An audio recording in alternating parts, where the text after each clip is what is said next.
네, 지금 4차 대유행 기간이 되어서 구청으로부터 가급적 더 마스크를 쓰고 진행하는 게 좋다고 해서 이렇게 마스크를 쓰게 되었습니다. 네, 하다가 제가 숨이 좀 모자라서 호흡이 가빠지더라도 이해해 주시기 바랍니다. 오늘 말씀 같이 읽겠습니다. 호세아 10장 12절 한 절 말씀, 짧은 말씀인데요. 네, 같이 한번 읽고 말씀 나누겠습니다. 같이 읽겠습니다. 너희가 자기를 위하여 공의를 심고 인애를 거두라. 너희 묵은 땅을 기경하라.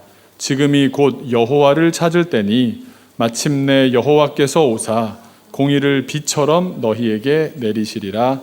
아멘. 네, 부활은 생명의 축제입니다. 오늘 부활주일이 생명의 영으로 우리 모두에게 가득 채워지게 되기를 소망합니다. 저는 개척을 하고 지금까지 하나님께 받은 은혜들이 많이 있는데요. 특별히 날씨에 대해서는 정말 특별한 은혜를 입었습니다. 그래서 기적적이다라는 표현을 쓸 수 있었던 적이 한두 번이 아니었습니다. 지난 여름 성경학교 기억나시는 분은 아시겠지만 제주도에 그렇게 비가 많이 오고 그렇게 태풍이 연이어 왔는데도 저희가 가 있는 동안만 비가 딱 오지 않아서 돌아오는 순간부터 비 내리기 시작해서 저희가 행사했던 모든 곳이 넘쳐나는 그런 일도 있어서 참 신기한 목사다, 신기한 교회다, 신기한 어린이들이다, 그런 이야기를 참 많이 들었습니다. 그런데 이번엔 단단히 어긋나고 있습니다. 지난 주일이 원래 감자 심으러 가려고 했던 날이지 않습니까? 그런데 지난 주일 다 기억하시겠지만 비가 얼마나 오던지요. 감자 심는 일정을 포기했습니다. 사실 저는 그간에 주님께서 주신 은혜가 있어서 마지막 순간까지도 괜찮아질 거야, 이 소망의 끈을 놓지 않고 있었습니다. 그래서 비가 온다는 예보를 들으면서도 지난 주일에 맞춰서 급한 대로 밭도 만들어 두었고 그렇게 했는데 그 주일 오후에 현장을 가보니까 아니나 다를까 비가 왔던 자리라 발이 푹푹 빠지고 감자를 심을 수 있는 상황이 아니었더랬습니다. 한 주를 미뤄서 이번 주엔 괜찮겠지 했는데 보시다시피 어제까지도 비가 참 많이 왔습니다. 지난 주일 오후에도 이번 주는 또 하나님께서 주실 거야라는 마음으로 전도사님들과 지난 주일 예배 끝나고 같이 갔더니 그냥 상황이 그래서 저희가 퇴비만 이렇게 쏟아놓고 왔습니다. 섞지도 못하고 비가 많이 왔기 때문에요. 그러면서 혼자 이렇게 생각하는 겁니다. 하나님께서 더 좋은 걸 주시려고 그러시는 걸 거야. 퇴비를 더 뿌리게 되었으니까 영양분도 더 많아지고 얼마나 좋아. 고난주일보다는 부활주일이 행사하기도 더 의미가 있지 않나. 신앙인지 정신승리인지 모를 셀프 위로를 하면서 내려왔습니다. 날씨에 관한 저의 전설적인 전적이 깨지는 일이야 언젠간 겪을 일이었습니다만 날씨를 통해서도 또 땅을 통해서도 하나님께서는 우리에게 가장 좋은 때에 가장 좋은 것을 주시는 분이심을 깨닫게 하실 것이라 그 실패 가운데도 믿었습니다. 자, 여러분, 과연 오늘은 어떻게 될까요? 오늘 먼저 성경 말씀 본문을 보면서 이야기 나누고자 합니다. 본문은 영적인 회개를 촉구하는 말씀입니다. 하나님께서 호세아 선지자를 보내셔서 하나님이 너무나 사랑하시는 이스라엘 백성들을 영원한 생명으로 인도하기 위해서 회개하지 않으면 안 된다고 회개를 촉구하려고 주셨던 말씀입니다. 핵심 골자는 이겁니다. 묵은 땅과 같이 되어버린 너희의 영혼을 가지고는 밭을 갈아엎는 것처럼 기경하지 않는다면 결코 생명을 얻지 못한다, 이 말씀입니다. 오늘 부활절을 맞이해서 이 생명의 잔치에 초대받은 우리들이 진정한 이 생명의 잔치의 주인공이 되기 위해서는 이 한 가지를 스스로 점검해야 하는 겁니다. 나는 충분히 기경되어 있는가? 그래서 오늘은 그런 의미에서 묵은 땅을 기경해야 하는 두 가지 이유, 혹은 묵은 땅을 기경함으로써 얻는 두 가지 유익이라는 주제로 하나님 말씀 나누려고 합니다. 묵은 땅을 기경해야 되는 첫 번째 이유는 좋은 땅에 좋은 밭에 좋은 생명이 깃들기 때문입니다.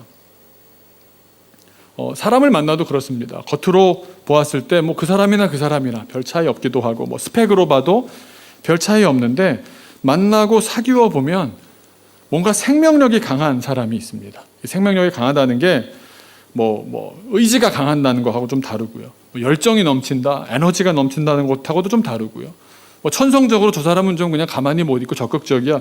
그런 것과는 뭔가 다른 그 사람의 영혼을 더 궁금하게 하는 그런 사람들이 있습니다. 만나면 만날수록 더 만나고 싶고 궁금하고 그 사람 곁에 있고 싶고, 저에게도 그런 믿음의 선배들이 몇 분 계시는데 그냥 마음으로 대하는 사람이 있습니다. 계산이 전혀 안 돌아가고 가끔씩은 만나야 되고 그냥 별말 하지 않는데도 함께 있다 보면 제 안에 많은 문제들이 이렇게 정리되는 그런 느낌을 주는 그런 분들이 있습니다.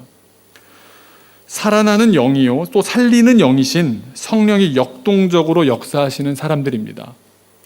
그래서 심성이 좋다라는 말도 많이 들어보셨겠지만 신앙도 마치 좋은 밭처럼 옥토 같은 그런 사람들입니다.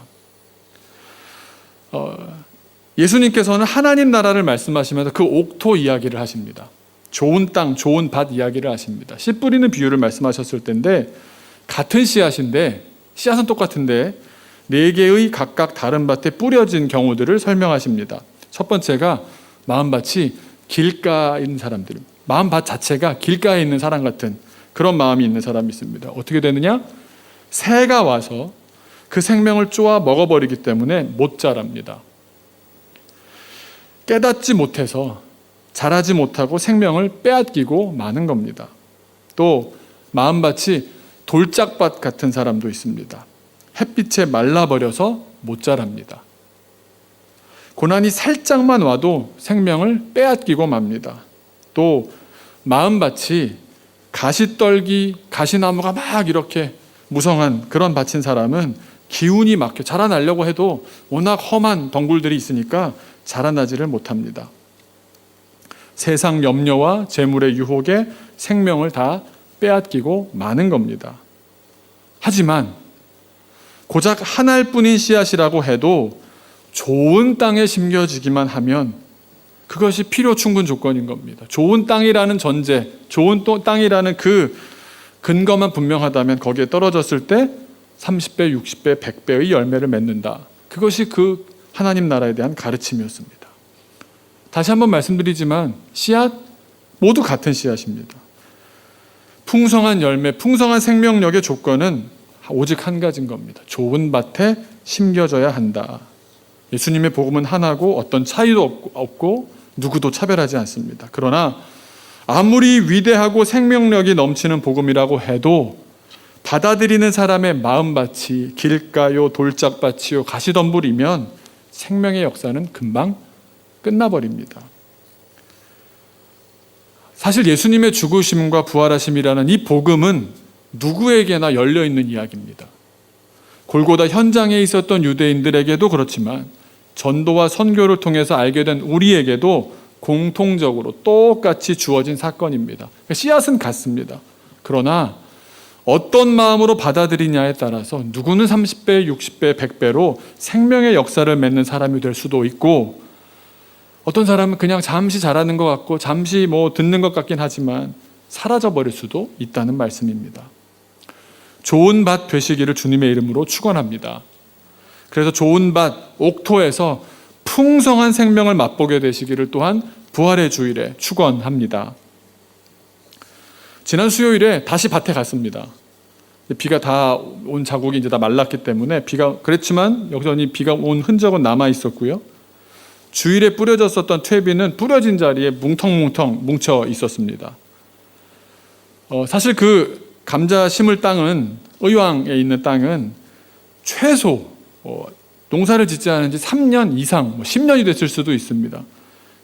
아주 오랫동안 농사를 짓지 않았었고요. 비닐하우스를 짓고 30년 정도 사셨던 어른이 돌아가시고 아무도 관리하지 않았던 땅입니다.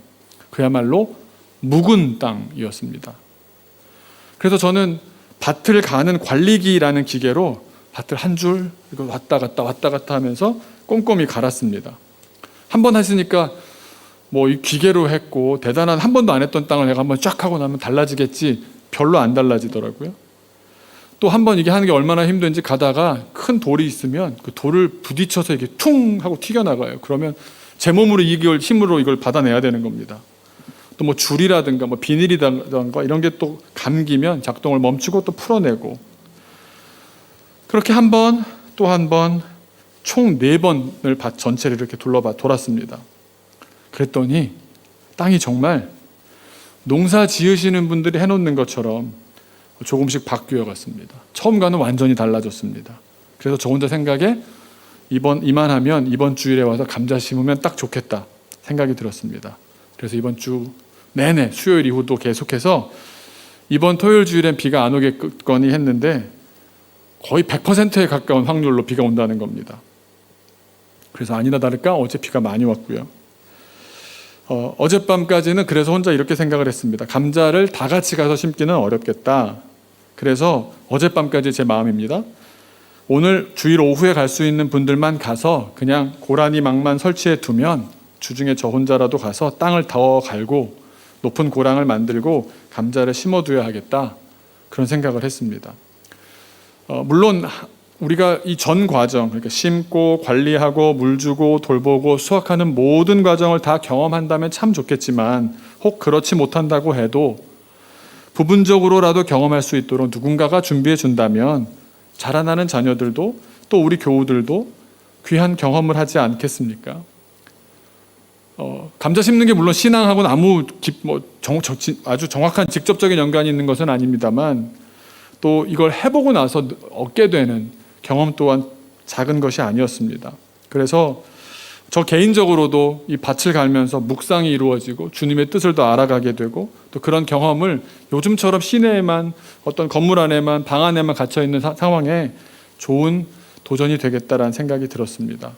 또 그곳에 앞으로 우리가 함께 만들어서 함께 만날 수 있는 공간들을 지금 만들어가고 있는 중이기 때문에 한 번은 꼭 같이 갔으면 좋겠다, 그런 마음, 그런 생각이었습니다. 그런데 제가 그렇게 묵은 땅을 기경하면서 배우는 것이 한 가지 있습니다. 그것은 제가 한 번 갔다 올 때랑 2번 갔다 올 때랑 3번 갔다 올 때랑 4번 갔다 올 때랑 달라지는 점이 땅이 포슬포슬해진다는 겁니다. 이 관리기라는 기계가 이 쇠로 된 날들이 바퀴가 이렇게 쇠로 되어 있는데 지나가면서 굴러가면서 뭉쳐있던 흙들을 부수어 주다 보니까 그런 것도 같고요. 또 땅을 정말 뒤엎어 버리면서 흙과 흙 사이에 공기가 들어갈 공간이 생기기 때문에도 그런 것 같습니다. 부드럽고 포슬포슬하고 폭신폭신해진 땅은 그 다음에 어떻게 되는지 아십니까? 숨 쉬는 땅이 됩니다. 생명의 기운이 스며들어갈 공간이 그 안에 준비됩니다. 그렇게 된 땅 속에 씨앗이 심겨진다면 산소도 수분도 영양도 잘 공급되는 겁니다.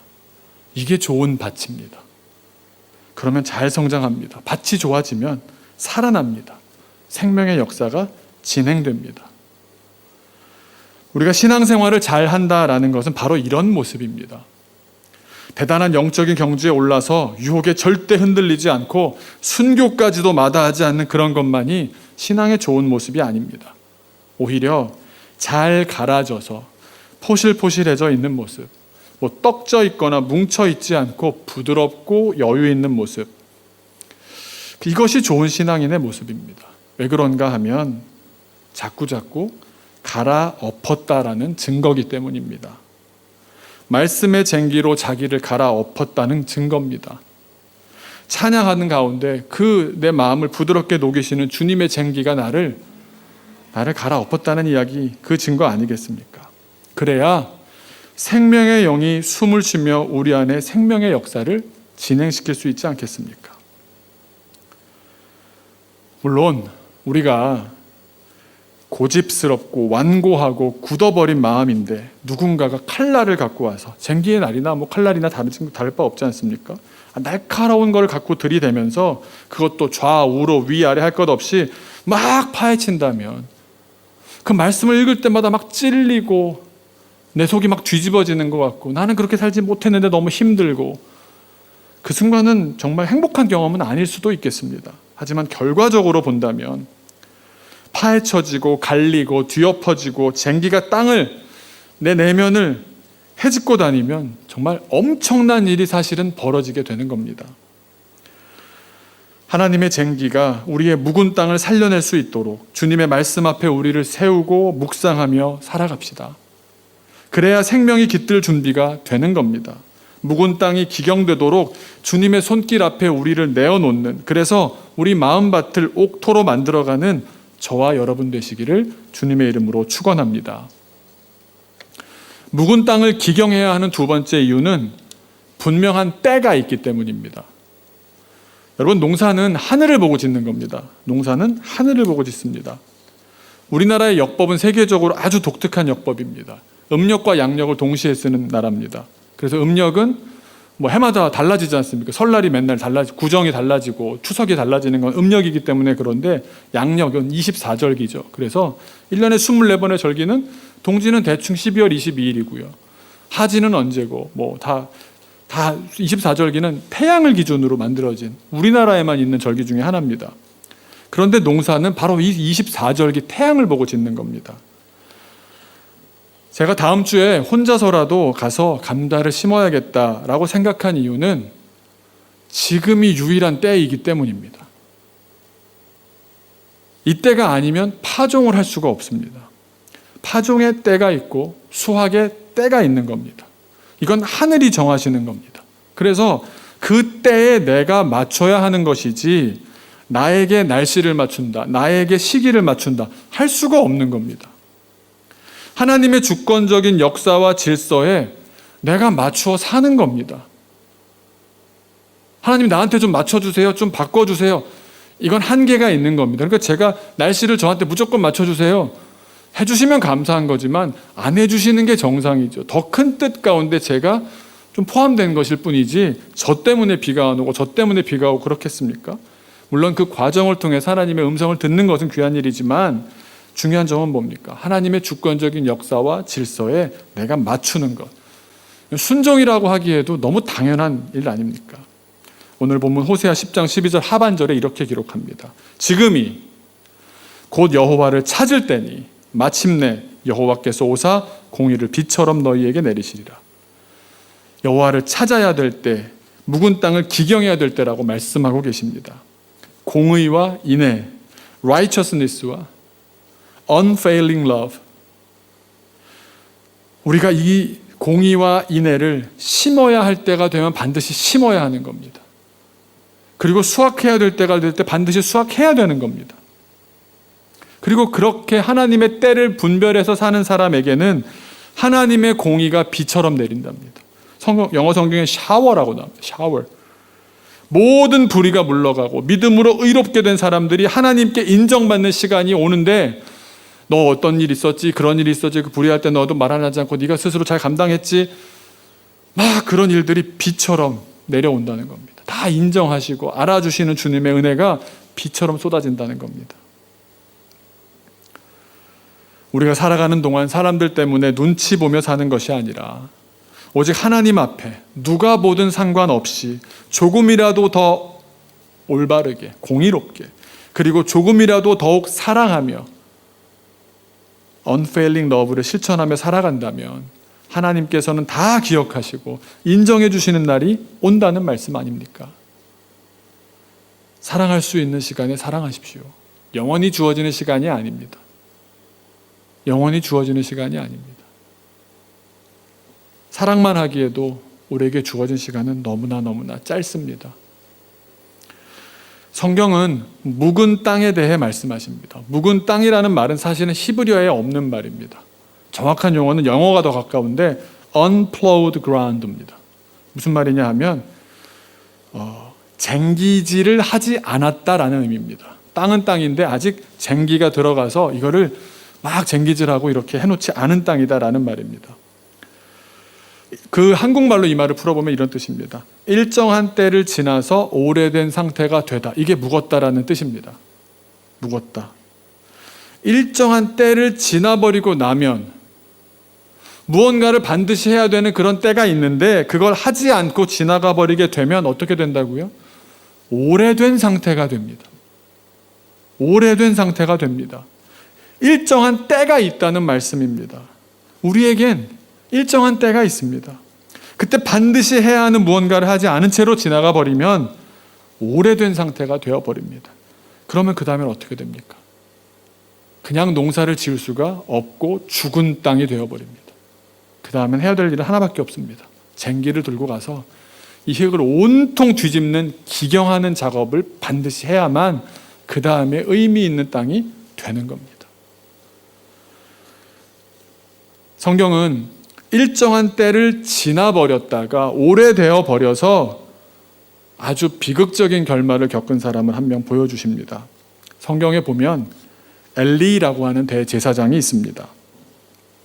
대제사장입니다. 성전의 가장 높은 종교 지도자였습니다. 그런데 아들이 그 유명한 홈리와 비느하스입니다. 이 홈리와 비느하스는 성경을 읽는 사람들이 다 기억하는 악동의 대표적인 두 사람입니다. 그런데 악동 정도가 아니라 사실은 중대 범죄자입니다. 요즘 식으로 표현을 해본다면 교회에서 여인들과 간음하고 헌금을 훔쳐가고 그랬습니다. 요즘 그런 소식들을 많이 들어서 참 성경이 어떻게 결말을 주시는지 궁금하지 않습니까? 아버지가 대제사장이었지만 자식을 잘못 키웠습니다. 혼내야 했을 때 혼내야 했고요. 가르쳐야 했을 때 가르쳐야 했습니다. 그리고 내가 잘못 가르친 것에 대해서 내가 회개해야 됐을 때 회개했어야 했습니다. 그런데 그 결과, 그렇게 하지 못한 결과, 그때가 지나서 오래되어버리고 묵은 땅이 되어버린 결과, 그 묵은 땅이 됐는데 다시금 쟁기질을 하지 않은 결과 아들들도 죽고 자기도 죽습니다. 목이 부러져 죽었습니다. 엘리에게 기회가 없었을까요? 엘리 대제사장이 유명해진 계기는 다른 바가 아니라 몸종처럼 데리고 있었던 어린 사무엘이 있었습니다. 어린이 사무엘이 있었는데 밤중에 어린이 사무엘이 소리를 듣는 겁니다. 사무엘아 사무엘아. 그러니까 지금 이 성전에서 나를 찾으실 분은 대제사장님밖에 없으시니까 연로하셔서 내가 무슨 심부름 해드려야 되나 보다 쪼로로 찾아갑니다. 저 부르셨습니까? 아니. 몇 번을 그럽니다. 그제서야 엘리 대제사장이 깨닫습니다. 하나님이 너를 부르시는 거야. 여러분, 이게 단순한 내용이 아닌 게요. 대제사장이 있는데 대제사장을 통해서 어린 사무엘에게 말씀하시는 게 아니라 대제사장을 없는 사람 취급해 버리신 겁니다. 말이야 멋있게 하죠. 하나님이 너를 부르시니 대답하거라. 이렇게 됐으면 엘리 대제사장은 어떻게 했어야겠습니까? 제가 둔해졌습니다, 주님. 제가 지금 묵은 땅이 되어버리고 말았습니다. 저의 죄 때문에 하나님께서 저를 부르시지도 말 거시지도 않는 거군요. 깨달았어야 되는 것 아닙니까? 둔해짐을 느꼈을 때 그때가 바로 소생을 위한 몸부림을 쳐야 되는 시간입니다. 차일피일 미루다 일정한 때를 지나버렸기 때문에 오래돼 버렸다는 말이 묵어버렸다는 말이기 때문에 쟁기질을 더 이상 할 수가 없는 상태까지 되어버렸기 때문에 결국 죽어버린 겁니다. 제가 한 가지 이런 이야기를 좀 나눠보고자 했습니다. 오늘 우리가 나 자신이 묵은 땅인지 아닌지를 한번 테스트해 볼 수가 있습니다. 뭐냐면 코로나 기간에 한 번도 나오지 않았던 테니엘과 샤일로가 오늘 교회에 왔습니다. 네, 처음 보는 분들이야 당연히 누구야 이러시니까 할 말이 없지만 오랫동안 함께 길러와 봤던 분들은 그 사람이 교회에 왔을 때, 그 어린이가 교회에 왔을 때 어떤 마음이십니까? 기쁘십니까? 아니면 아무 감흥이 없으십니까? 담임 목사가 어린이 얘기를 이렇게 많이 하는 교회가 어디 있습니까? 다음 세대 얘기를 그렇게 많이 하는 교회가 어디 있습니까? 그리고 그 어린이 한 명이 변하는 것을 행복해하는 이런 교회가 어디 있습니까? 그런데 나는 그 친구가 오든 말든 어떻게 가든 아무 마음이 없다면 묵어버린 거 아닙니까? 내 자식이 더 중요하고 내 자식이 그게 중요합니까? 제가 어제 테니엘이 올 수 있다는 얘기를 듣는 다음부터 제가 마음이 설레는 거예요. 정말 설레더라고요. 어제 기도하는데 그런 마음을 하나님 주셨어요. 기동아, 다른 애들은 엄마 아빠가 그래도 신앙이 있어. 얘는 네가 유일한 길이야. 하나님의 마음으로 보니까 마음이 막 두근두근 거리는 거예요. 1년이 넘게 오자마자 아침에 오는데 이제 박공주 목사가 태워와야 되고 9시부터 이제 박철분 전사가 전화해서 깨우는 겁니다. 온다라고 말한다고 그래서 자기가 먼저 정확한 시간에 나와서 오시면 내가 서 있다가 타야지, 이런 애들이 아니잖아요. 집 앞까지 가야 되고 아침부터 전화해서 깨워야 되고, 그 엄마가 허락을 했지만 또 마음이 바뀌시지 않도록 마음은 또 조마조마하고. 근데 박공주 목사가 테니엘 샤일로 탔습니다. 뛸 듯이 기쁜 거예요. 생명이 내 안에 들어오는 게 너무너무 행복한 거예요. 오자마자 다짜고짜 2층으로 갔습니다. 와 있다니까. 지하 2층에다 차를 대는데 박공주 목사님 차가 와 있더라고요. 도착을 해 있구나. 그럼 그 차를 타고 왔으니 2층에 있겠네. 2층에 올라갔는데요, 제가 정말 행복한 대답을 들었습니다. 저를 딱 보더니 뭐라는 줄 아세요? 테니엘이 누구세요? 이러는 거예요. 목사님 뭐 이럴 줄 알았죠, 조금은. 누구세요? 저 새끼를 막 이러지. 죄송합니다. 혼자 좋게 생각해서 제가 정신승리를 했는데 어제 아까 내가 날씬해져서 못 알아보는구나. 죄송합니다. 샤일로도 와가지고 안기고 얘기하는데 제 마음에, 그래, 우리가 새로운 생명을 품을 수 있는 교회지.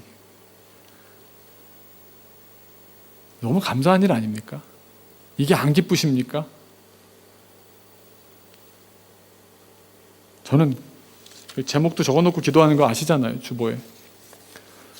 우리 교우들의 가정 자녀들이 뭐 관심이 없다, 이게 아니지 않습니까? 1, 2, 3 놓고서 날마다 기도합니다. 근데 하나님께서 주시는 말씀은 그 생명 하나를 향해서 제 마음을 막 들었다 놨다 그러십니다. 어린이 한 명이 주님께 나올 때 제가 너무너무 기쁘더라고요. 이 말씀을 준비하면서 그냥 혼자 그랬습니다. 하나님께서 나중에 하나님 얼굴 뵐 때 하나님께서 너는 왜 이렇게 교회를 네 아버지만큼도 못했냐, 뭐 여러 가지 기준으로 이렇게 뭐 심판의 자리에서 말씀하실 수 있겠는데, 그런 기도를 했습니다. 너 누구 말씀 안 드려 누군지 다 아실 만한, 너네 교회가 아니었으면 주님께 나올 수 없었던 누구 실명을 거론하시면 하나님께 칭찬받고 싶습니다. 그게 제 진짜 마음입니다.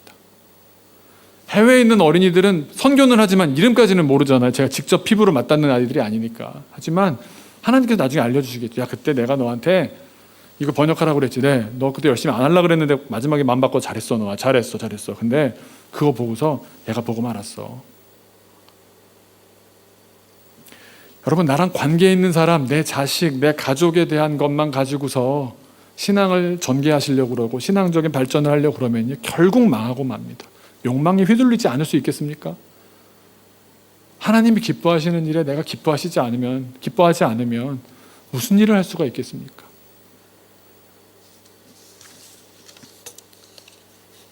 저희가 혼자 그런 생각을 해봤습니다. 의왕이라는 곳에 저희가 뭐 돈도 거의 들이지 않고 쓸 수 있는 공간이 생기고 그런 자연이 생겨서 사시사철 우리가 원하는 때에 갈 수 있고 행사도 할 수 있고 뭐 나무도 할 수 있고 무슨 뭐 별의별 실험도 해볼 수 있고, 저는 그런 공간이 생기는 게 너무 행복합니다.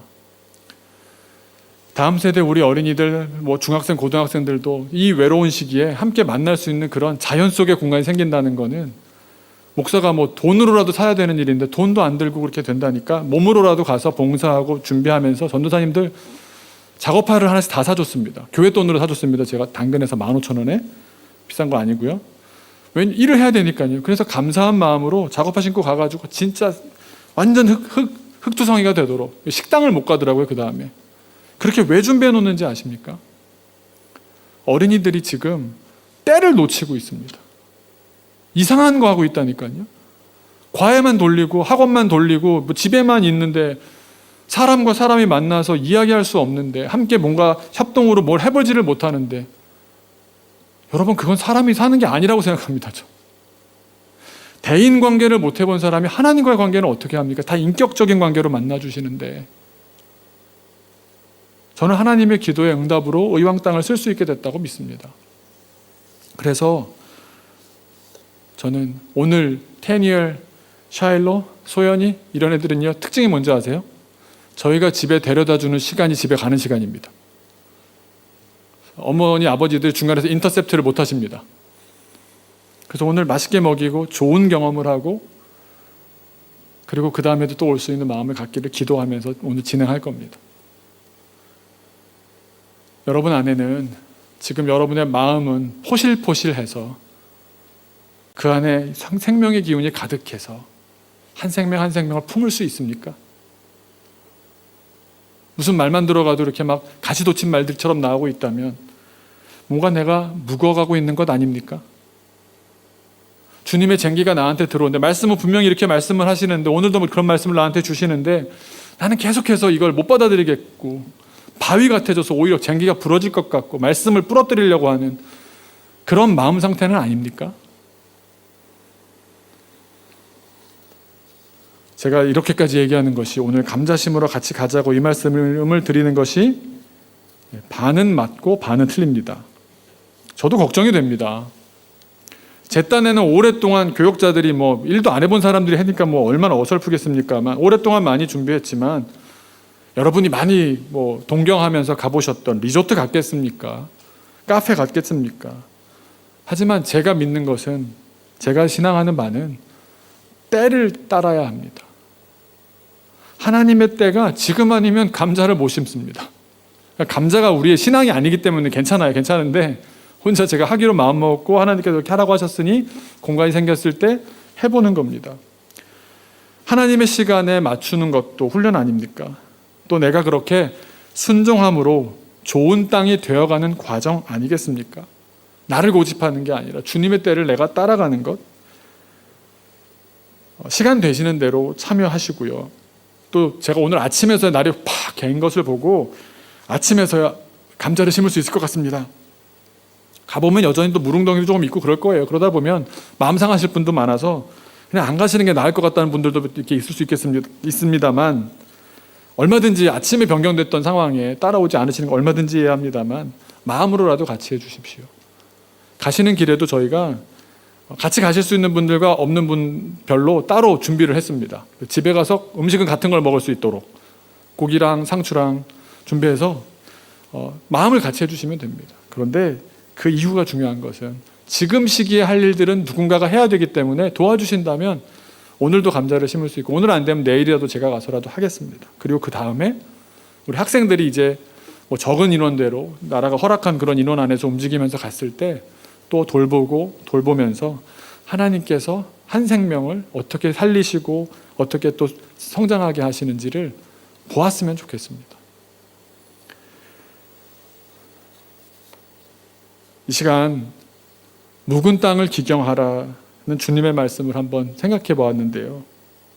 한번 자기의 내면에 한번 적용해 보셨으면 좋겠습니다. 나의 마음밭은 지금 묵은 땅인지 말씀이 조금만 들어도 팅팅 튀겨내고 있는지 돌덩이가 되어버린 건 아닌지. 그래서 오늘 잠깐 이렇게 기도했으면 좋겠습니다. 생명의 역사를 오늘도 이루어 가시는 주님, 심어야 할 때와 거둬야 할 때를 잘 알게 하셔서 인애와 공의를 심고 거두게 하옵소서. 지금 우리 인생에서 내가 또 우리 가족이 나의 자녀가 무엇을 거두고 무엇을 심을지 하나님 알게 하옵소서. 부르심 받은 자리를 두고 다른 데 신경 쓰며 뿌리 내리지 못하고 세상 염려와 재물의 유혹으로 생명 잃어버리지 않게 하여 주옵소서. 우리 잠깐 다 같이 기도하겠습니다.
주님, 세상의 칼날이 주님의 몸을 파고들었을 때 주님은 그 칼날이 희생되어 돌아가셨습니다.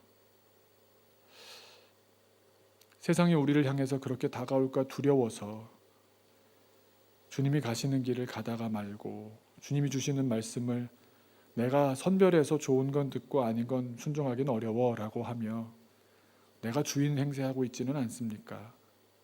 부활하신 주님께서 십자가를 지셨기에 부활이 왔던 것처럼, 부활의 영광에 이르셨던 것처럼 주님, 우리도 그 과정을 한 걸음 한 걸음 잘 걸어가게 하여 주옵소서.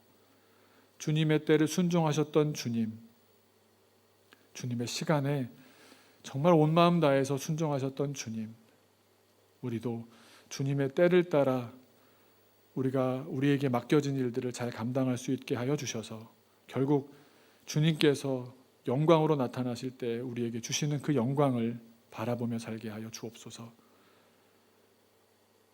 부활의 소망이 누군가 다른 사람의 이야기가 아니라 우리가 지금 사는 인생보다 훨씬 더 하나님께서 인정하실 만한 훨씬 더 고상한, 훨씬 더 내가 상상할 수조차 없었던 그런 삶을 살아내는 그런 차원으로 격상되는, 이 세상을 살면서도 하늘나라의 삶을 살아가는 우리의 인생이 되게 하여 주옵소서. 감사드리며 예수님 이름으로 기도하옵나이다. 아멘.